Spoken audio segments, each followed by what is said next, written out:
Sooner Scoop HD.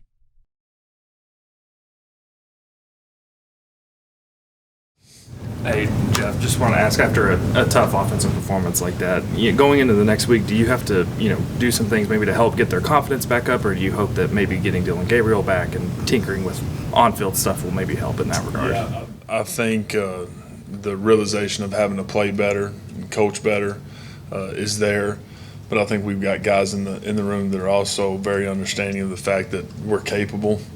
We've seen us be capable, and so that it wasn't too long ago that we were playing a heck of a lot better, and getting back to that we're going to be able to do. We're just going to go right down the line here, Bob. Yeah, Jeff, seemed like Saturday was like a showcase of backup quarterbacks, Kentucky, Bama, Aggies, etc. So how tough is it to try to develop that quarterback depth when they're not even there for like spring ball, when Davis in general are showing up in the summer? Right. There's still, at the end of the day, the expectation is to coach better first and play better and secondly. With that being said, obviously a very short amount of time that Davis has been here to get him up to speed with how we want to operate and how we want to do things. But again, the expectation is to play a heck of a lot better and coach a heck of a lot better. Jeff, with the results that you've seen from Davis so far, will you try to reopen, the competition for the backup job for the game against Kansas? And then if you could talk about Kansas's defense, they're known more for offense, at least coming into this game, but what do you see out of the defense? Yeah, and again, Davis, he wants a couple of things back. I think I could have done a better job creating a little bit of rhythm for him and a couple of things that maybe would have been a little bit put him at ease a little bit. Didn't open it up at all, obviously, in the second half, so played inside a box a little bit too much. But at the same time, Davis, again, the reason he got the start is because what he had done from the first day he got here until Saturday. So that doesn't go unnoticed either. Kansas defensively, this is a group that's playing with a ton of confidence. They've done a really good job in a lot of different areas this year. They've been great against the run, and they got a group of guys that's playing with a ton of confidence and a ton of energy and a ton of passion. It jumps off the tape. Those guys have done an unbelievable job creating belief and energy and juice, and they're playing with it right now.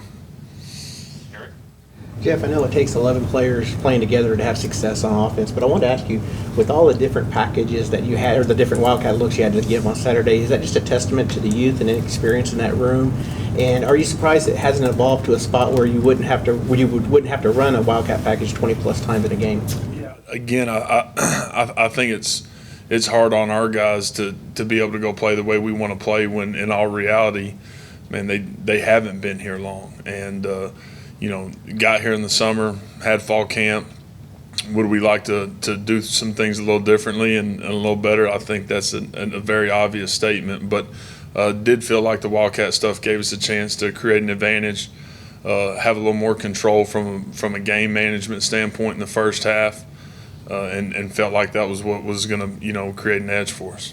How much of a challenge is it when you look at that position, both as a coordinator and quarterbacks themselves? The bar is real high over the past 5-10 years at this position. How much of a challenge is it with those high expectations for both you as a coach, them as players? Yeah, I think the realization in the room is that our expectations are set by us and us understanding how we want to play, how we want to operate, how we want to do things.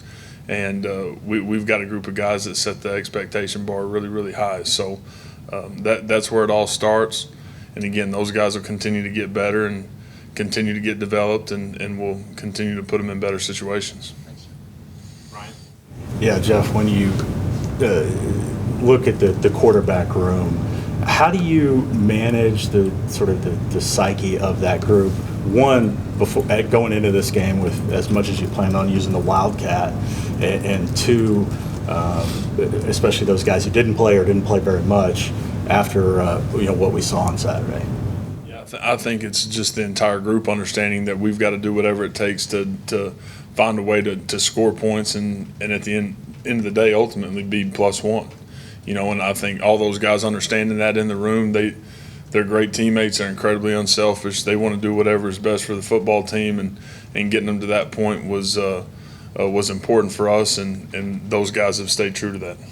Any worry about keeping them on that path after what happened on Saturday? No, I think we've got a group that's going to respond the right way, that understands what it takes to be a good unit and to be a good team, and so that's what we're expecting moving forward.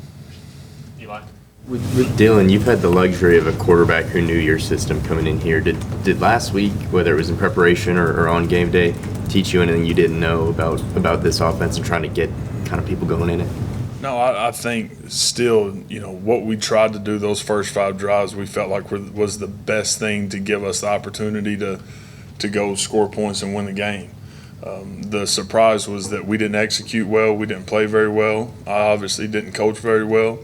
And that was the surprise more than anything, is that, we have played a heck of a lot better than we played on Saturday, and the expectation is for us to play at a high level every single time we're out, regardless of who's taking the snap. And ultimately, as a group, we didn't do that and fell very, very short of where we wanted to be. Ryan Chapman?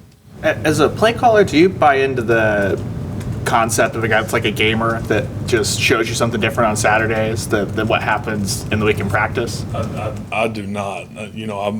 I truly believe there comes a lot of confidence through preparation and wanting to be able to call a play and know what the outcome is going to be. We talk about predictable outcomes all the time, and that's something that to me is incredibly important. You got to be able to take care of the football, got to be able to call the play and have a really good idea of what's going to happen before we snap the ball. So that's how we operate.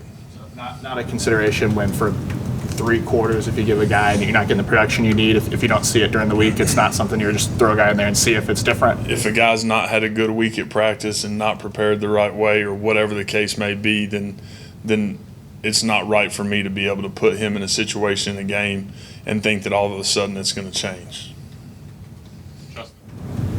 Hey, Jalil Farouk ran the ball well for you guys last game and did good on kick returns, specifically in the game against TCU. Can you kind of just speak to his versatility, how you can kind of put him in multiple positions and have him have success? Yeah, Lil's he's been good when the ball's been in his hands. He's got to continue to stress and strain as we try to get him the football down the field. Making plays down the field will be something that we've got to continue to get better at.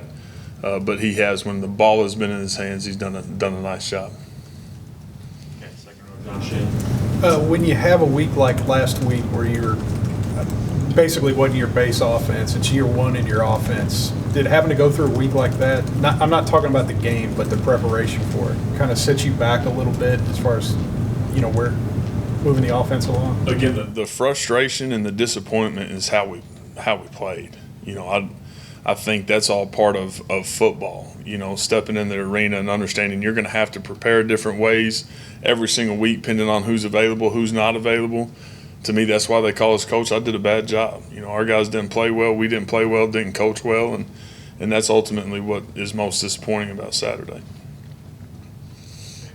Back left, John Hoover. Jeff, just curious, what was General's status going into Saturday? Was he prepped and ready to go? Did he have any issues or anything that held him back?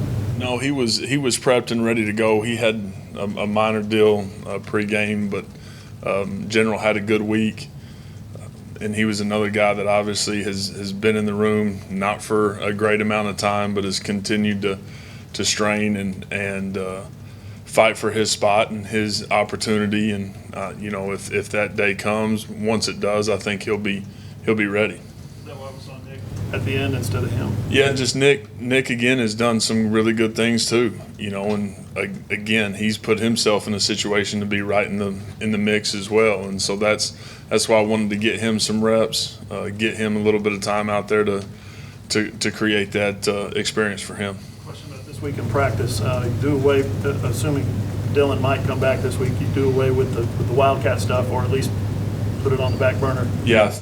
I think everybody understands kind of Dylan's playing. We're a little different for sure. So what are some of the areas in the conventional stretch of offense that you would like to run? What are some of the areas that you definitely want to see improvement? You're going to make it out here on the practice field. Where are you guys going to get better? Yeah, I think the biggest thing is when we have the opportunity to go run the football and it's getting blocked for 6 yards, gaining more than 6 yards, if we have the opportunity of blocking a play or a picture for a gain of 5 yards, making more than 5 yards, finding ways to win our one-on-ones, not just gaining exactly what's been blocked for us, but making some explosive plays, maybe when the picture is not perfect, finishing, striking, straining, finishing. We've talked about that a ton. And then being able to create explosive plays. I think the last 2 weeks, the biggest frustration, sitting there looking at it from a self-scout standpoint, is we have created no explosive plays in the throw game, which has not been us ever. And that's something that we've got to get better at. Mason Young. Yeah, Jeff, you had Marvin and Theo that didn't get a whole ton of touches on Saturday. Whether it's the complexity of what you're doing in the quarterback situation, what do you kind of chalk that up to? And as kind of the older guys in the room, what's those guys' demeanor kind of been like after this game? Yeah, Marvin and Theo both have been really good from a leadership standpoint, togetherness. I think you talk to those guys and they've done a great job of being the same every single day, being guys that we can count on and lean on. And with the flow of the game and the way things worked out, those guys not getting many opportunities is how it played out, and that's part of the situation that we were in for sure. Coach, just curious, considering that Wildcat was such a big part of the game plan this past week, we've seen Micah Bowens in spring games here and there. We know he's got some wheels, he can run a little bit. And as a quarterback, I assume he can throw the ball a little bit. Is there any consideration maybe to implement him at all, considering he can run and pass maybe a little bit better than like Eric Ray or Braden Willis? Right. There's always consideration as long as guys are doing exactly what we're wanting them to do from a preparation standpoint. Not that Micah hasn't, but again, felt like the best chance for us to be able to go operate and do what we wanted to do and do what we needed to do to score points and have an opportunity to win the game was those guys touching the football. We felt like we needed to lean on old guys like Braden Willis, like Eric Gray, guys that have played a bunch of football in that atmosphere, in that game. And obviously, again, the disappointment is in how we played and how we coached and how it ended. Sooner Scoop HD.